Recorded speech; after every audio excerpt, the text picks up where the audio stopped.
Alain, propos d'un Normand. Liberté de parole. Laisser dire, laisser écrire, s'en tenir à l'ordre matériel. Voilà un beau programme. Aucun gouvernement chez nous, que je sache, ne s'y est jamais tenu. Et cela prouve que la tolérance, si naturelle maintenant entre les individus, n'est pas encore entrée dans la nature des pouvoirs publics.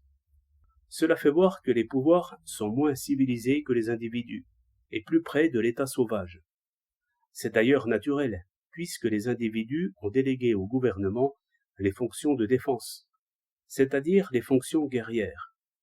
Si mon chien de garde n'est pas plus méchant que moi, pourquoi un chien de garde?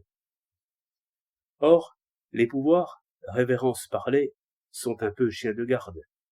Et, comme un chien prudent sait très bien grogner et montrer les dents, afin d'avoir à mordre moins souvent, de même, les pouvoirs ne se contentent pas de l'action par contrainte physique.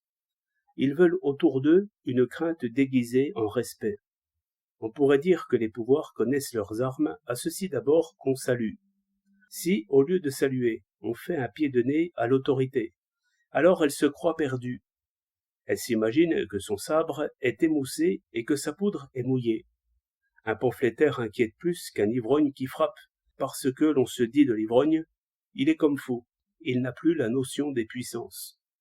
Tandis que le pamphlétaire est très raisonnable. Donc, s'il se moque, le pouvoir doute de lui-même.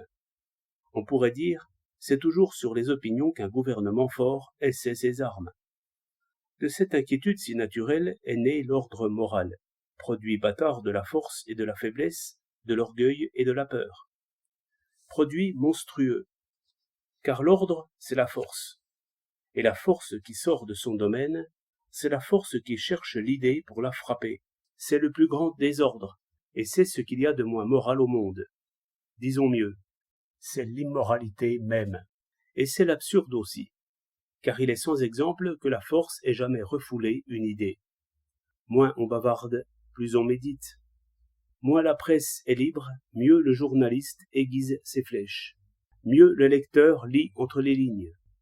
Le secret supprime la discussion. Les formules se fixent. L'action vient avant les paroles. Et l'action vaut toutes les preuves. Voilà comment les erreurs poussent. Et il faut la pleine liberté et le plein jour pour que la vérité l'emporte. 15 août 1909.